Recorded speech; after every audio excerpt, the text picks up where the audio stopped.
బ్రాహ్మణుడు అతి దరిద్రుడు వలన అన్నవస్త్రం లేక ఆకలిచే బాధపడుతూ ప్రతి ఇల్లు తిరుగుచుండెడివాడు.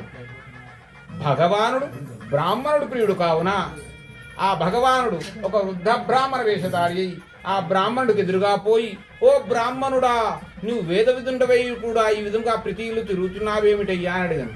అప్పుడు ఆ బ్రాహ్మణుడు, ఓ ప్రభు, నేను మిక్కి దరిద్రులను.